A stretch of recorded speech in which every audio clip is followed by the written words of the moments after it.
Hey friends, welcome back to 6 Hearts on 6 Acres. We are out in the garden this morning. I haven't had a video out here for quite some time.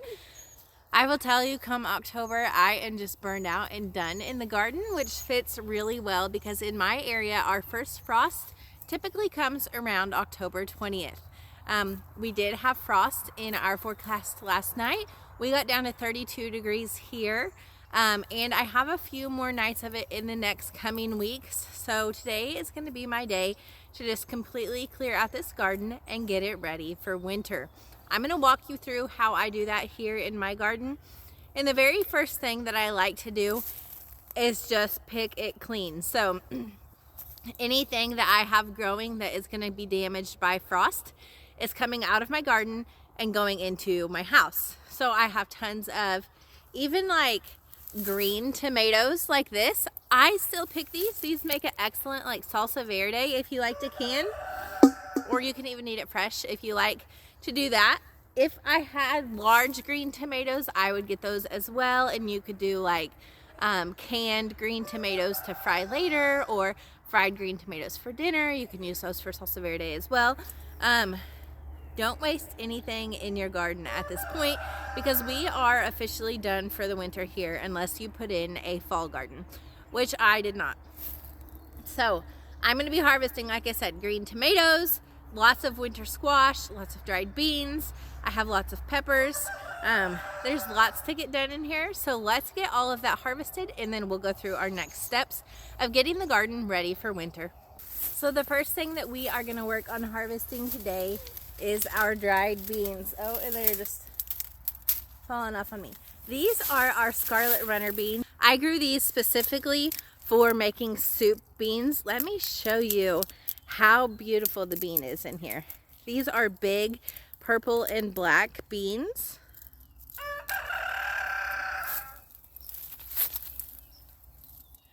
And they are so pretty. Now, I am not shelling these right now. I am grabbing off all of the bean pods and throwing them in my basket.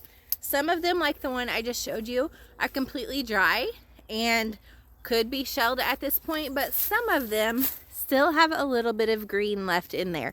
These, at this point, you could shell them and cook a pot of fresh beans up, or you can let them cure, sit in a dry, well-ventilated area, and they will continue to dry until they are crispy like the one I just showed you. And then at that point, they can be shelled. That is what I'm going to be doing.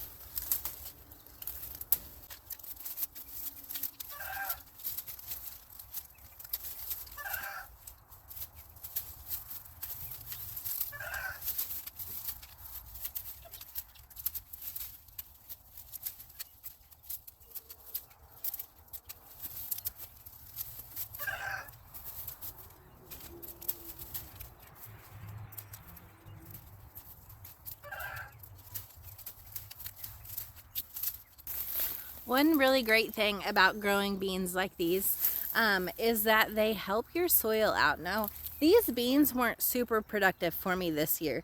These were my first time growing them. They were the scarlet runner beans. And if you look back, they were gorgeous. They had the prettiest red flowers, and they were a favorite place for the hummingbirds to hang out in my garden. At any point in time, there was 5 to 10 hummingbirds just swarming this vine. And so I will plant them every year for that reason alone. I love to be able to watch the hummingbirds in my garden. They're excellent pollinators, and it's a good food source for them. And so these will come back every single year for that purpose and because of the beauty, but not because of how productive they were. Now, I am getting a decent amount of beans, but honestly, it's probably going to be like one meal's worth for my family. And I'm okay with that. But another reason that I'm going to plant these again is because bean plants, or any plant in the legume family, is a nitrogen fixer. So you can plant these all around your garden, especially after you've already put in a harvest and gotten something out. and you don't necessarily care about how much production you get, you just want to improve your soil, the roots of these plants grow little white nodules on those roots. And if you leave those roots in, they increase the amount of nitrogen in your soil as they decompose. So it is winter. A lot of people think about winter cleanup as tearing out the plants out of their garden. That's not something that I do, for one reason, so that all of my legume plants will have those roots still growing in the soil and improving my soil for next year. But also because I want my garden to be a haven for beneficial insects, ladybugs, lacewings, praying mantis. All of those bugs need somewhere to live and to harbor over the winter.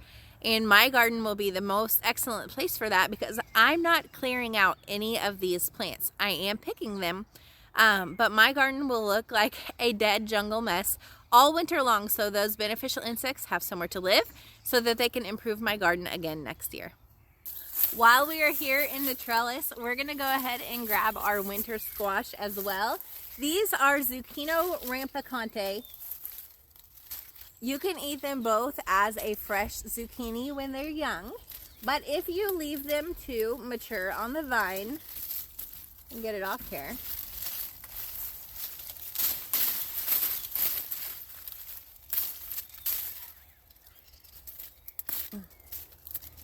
you get this.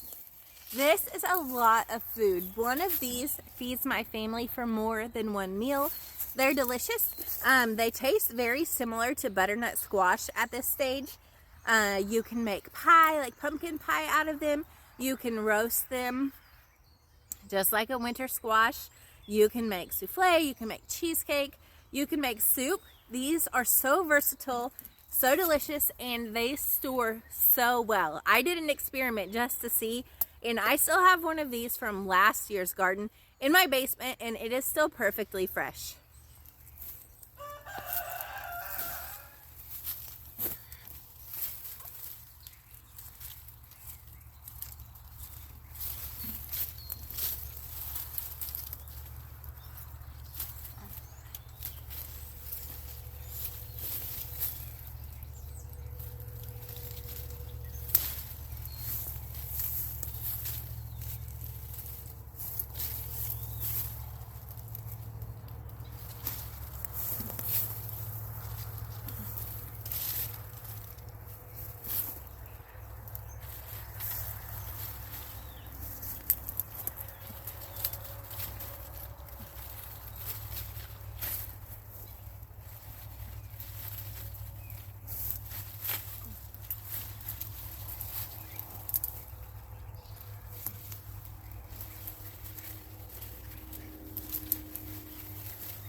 Some of these my husband may have to come get when he gets out of work tonight.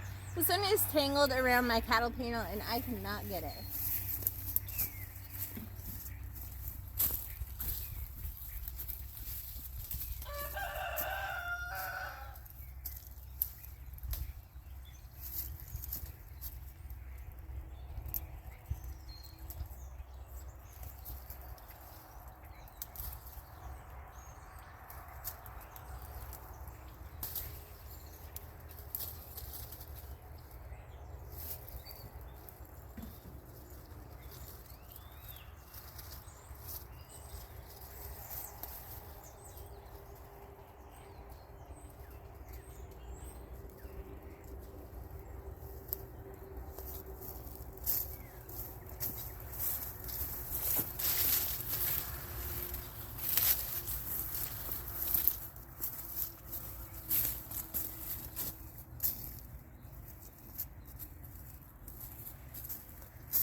One, all of that came from just 2 plants.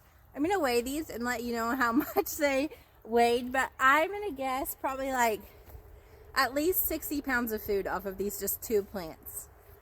The next thing that I'm gonna harvest in this garden is my peppers.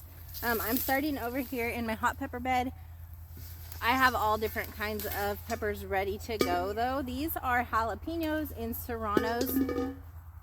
And I'm gonna pick every single one, no matter the size, because peppers are very frost sensitive. Honestly, I'm surprised that they made it through the 32 degrees last night and they still look alive and well, because they really don't like anything under freezing.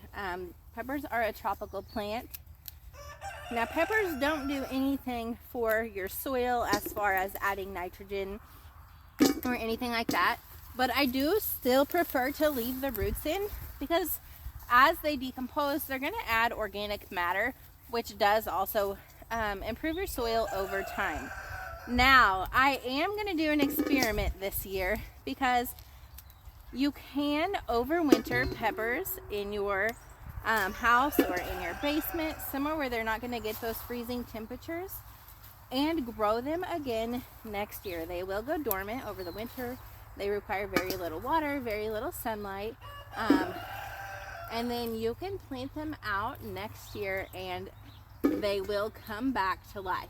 I have not done this before, but I would like to try. So I haven't decided what peppers I'm going to do that with, whether it's these jumbo jalapenos, because these are still really healthy, beautiful plants. I'm thinking about doing a couple of them, but I'm also thinking about doing my candy cane sweet peppers, because those were a favorite of ours this year as well.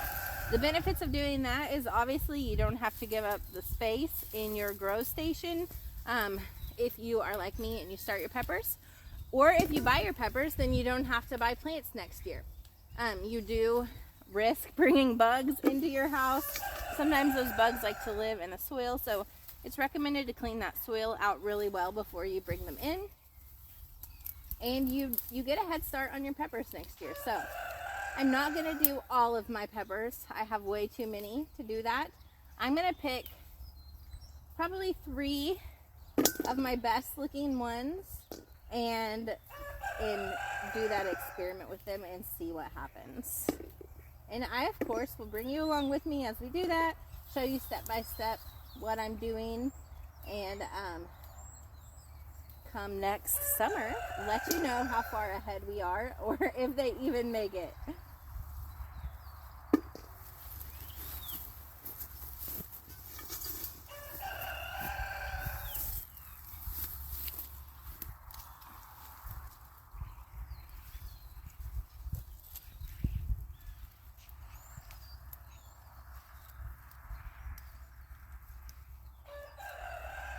These pepper plants are still covered in blooms, which is typical for us.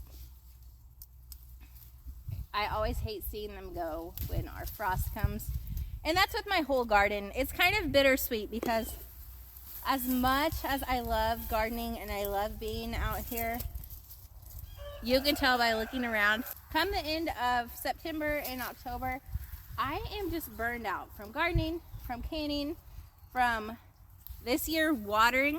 When I tell you next year my irrigation will be going in immediately before my garden goes in, I mean, like, that's gonna be my very first thought of the spring is irrigation, because this year we tore out all of our soaker hoses with plans on putting in a drip tape irrigation system. We purchased it all, and then we had a really beautiful rainy spring and we didn't put it in. And come our extremely dry, really even a drought for our area summer, I was seriously regretting that decision. I have had to hand water this garden all year long, and this is a pretty big garden to hand water, and I am exhausted from it. So irrigation is the very first thing on my list for next year.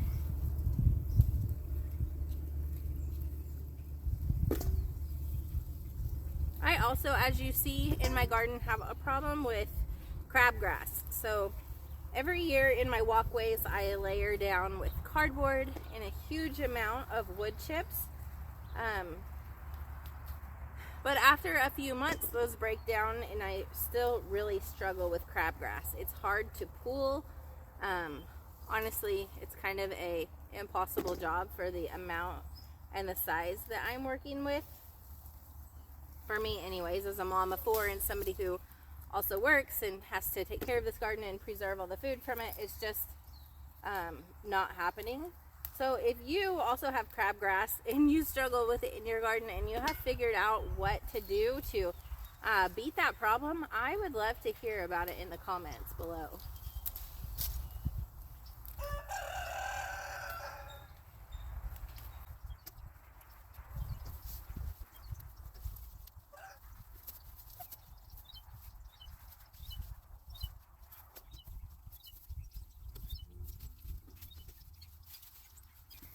If when you're cleaning your vines, you find peppers like this that are red, that have started to get wrinkly, don't throw those out. These are the perfect pepper for saving seeds from.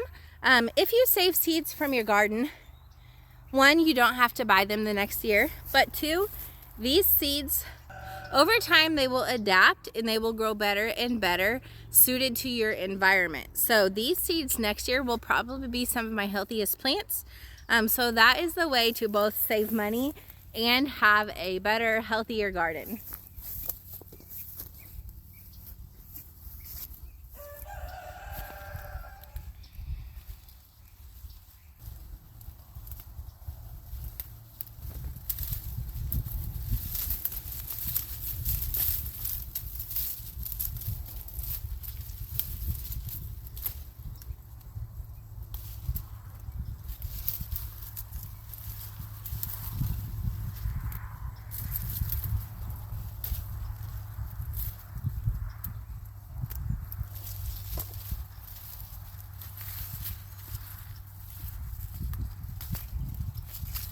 Griz is over here watching over our Zucchini rampicante. Hi. Hi. What's he doing? What's he doing? The next thing that I'm going to be harvesting from this garden is tomatoes. Both the ones that are ripe and the ones that are not ripe yet. I have 2 bags, so I will be separating them. And like I said, with the green ones, I like to make a salsa verde. I've heard of a green tomato relish. You can even store them and eventually they will turn, although I'm not sure how the flavor on that would be. I haven't done it like that. If they're blushing is one thing, but if they're completely green is another. They do eventually turn though.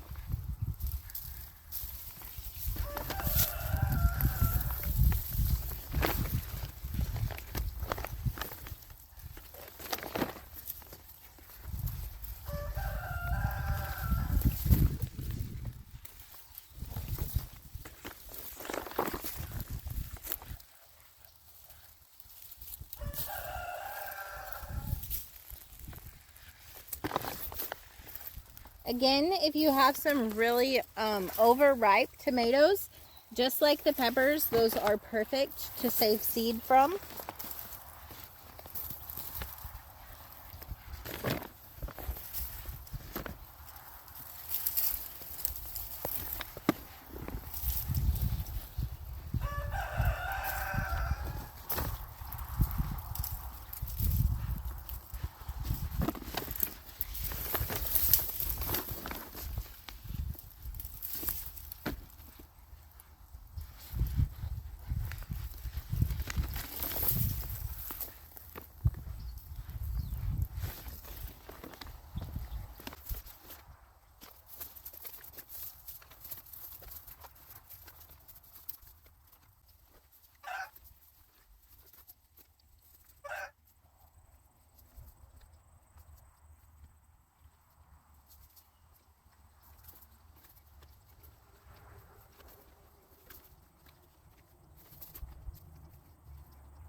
The next thing that I like to do in the garden this time of the year is gather up what I want to save seeds from. So, like I said earlier, if you save seeds from your garden, you'll get seeds that have slowly become adapted to your growing area, to your conditions, to your pests. And every year those seeds are going to improve if you continue to save them. Not only that, it's a huge cost savings. A package of seeds costs anywhere from $2 to $5 around here, and from the sites that I like to purchase from.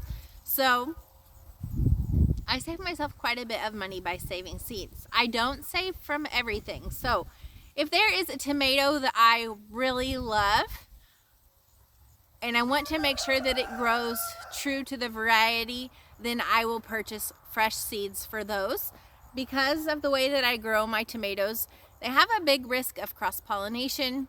There's things that I can do to make sure that doesn't happen, like tying a bag around a fresh bloom to make sure that it's pollinated by itself and not by another variety of tomato, but I don't ever do that. So I do purchase fresh seed if it's something that I really want to grow true to variety, but otherwise I am happy with saving seeds. So I save a lot of time from basil.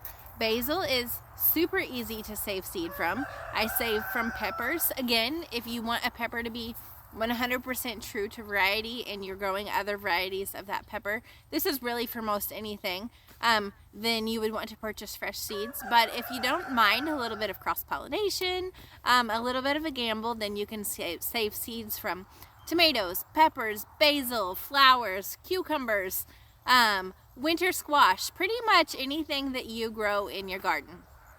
So I'm going to grab the few things that I do like to save seeds from for me, which is basil, the peppers and tomatoes. I already showed you the ones that I'm going to save seeds from those. I will save seeds from my zucchini rampicante to plant those again next year. And then of course I saved a lot of seeds already earlier in the season from my zinnia and from my sunflowers.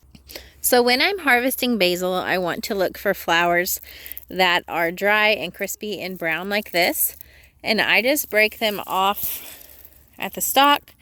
And each of these flowers are filled with lots of seeds.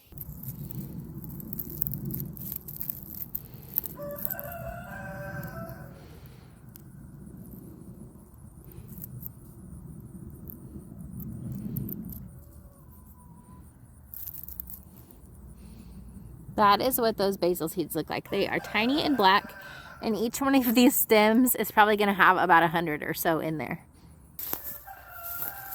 We harvested these sweet potatoes last week, but I see some fresh sweet potato greens coming up, so that means I think that I missed a potato or two. So we're going to dig in here and see if there's anything hiding.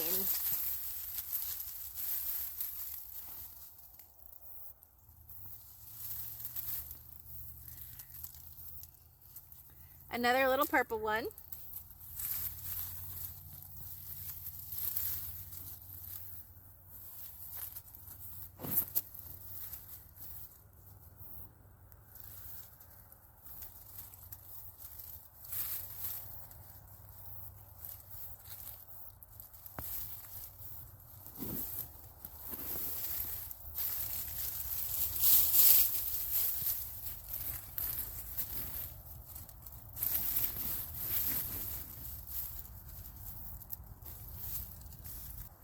Well, I'm not seeing anything else, although there are a few more fresh vines. So it's either really deep, deeper than I am going to dig with my bare hands, or they're just coming off of a vine that was left in the ground. I'm not going to worry about it, and maybe I'll get a surprise this next year with some more sweet potatoes in this area. I also have just a bunch of random varieties of sweet peppers all over the garden. But they're not super crisp. I didn't harvest them as soon as I could have. And we have been so dry and I haven't been watering. So I think, because I don't want to waste them, as long as they're still good looking and not like shriveled up with holes, I'm going to harvest all of these. And then I'm going to dehydrate them and powder them into a seasoning. I also just spotted 2 fresh zucchini rampicante. These are fresh ones that we will eat as zucchini. I can't believe I almost forgot to tell you about these as well. So these are Asian long beans. They are completely dry and crispy at this point, but inside these pods are beans. Now you can eat these fresh as a really long green bean. They're excellent in stir fries. But this bean is really good to eat in soups as well. And so when we get our fill of eating them fresh, I let the rest dry and then I will harvest these. I also always have plenty to plant for next year if I even need to plant any, because they drop so many beans throughout the year that typically they come back every year on their own.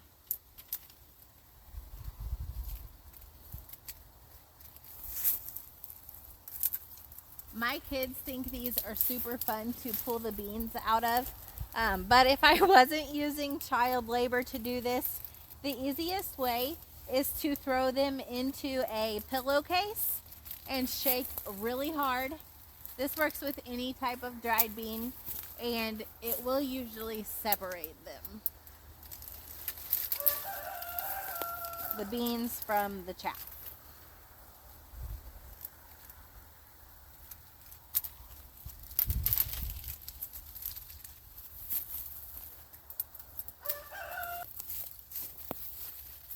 This is just a small portion of what we have coming out of the garden. If you've never harvested zinnia seeds before, they are super easy to harvest as well. All you do is deadhead the zinnia, and this is what you are left with. And if you pull these little pieces out, those are all zinnia seeds. Now, you can tell they scatter really easily in the wind. I like to just walk around and kind of sprinkle them in the spots where I would like them to grow next year. You can also just grab off a whole bunch of these heads, stick them in a plastic baggie because they are completely dry, and when you're ready to plant them next year, just pull out those individual seeds and plant those. Sunflower seeds are the exact same way. So you just take off the head of a sunflower, and if you knock off all of the chaff and mess, this one already has several seeds missing. They are a favorite for the birds and squirrels. But you can just break into this head. It's kind of hard to get into when it's so dry like this.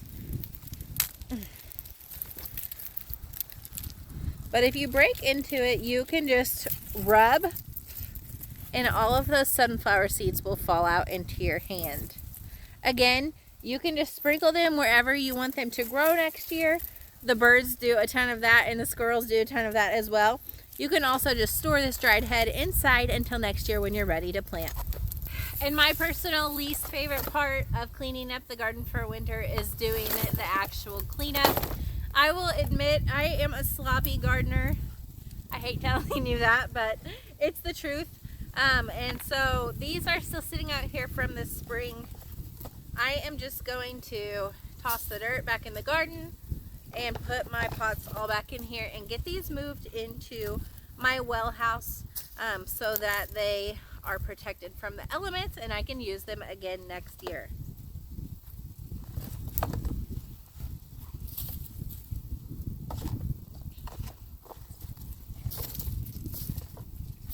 Obviously, if you have plastic markers in here, you don't want to throw those into your garden, so pull those out first.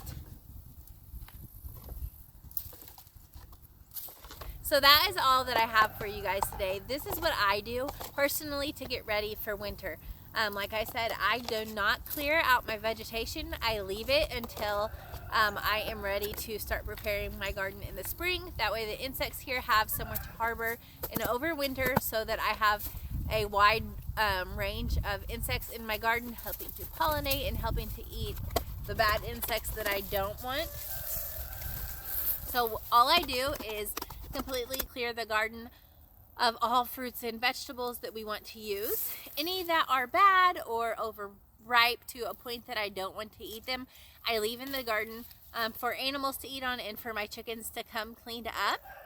I save seeds from any produce that I want to replant again next year. And then I clean up all of the messes that I make. I think it goes without saying, you want to unplug your hoses, turn off any water that you have going to the garden before a freeze, and enjoy the break of winter, because I know that I am. I absolutely love my garden and all of the hours that I spend out here, but at the same time, I so appreciate the break that I get in the wintertime to really focus on my children and my home and myself and my marriage, because those things need taken care of as well. And I will start back in the garden come January or February, where I will start all of these plants by seed. I will make sure to take you along with me, but if you need some inspo, if it's time to stock up on seeds or on seed starting equipment, now when you are at that break point is definitely the time to do so. I will see you in my kitchen next week. Until then, may God bless.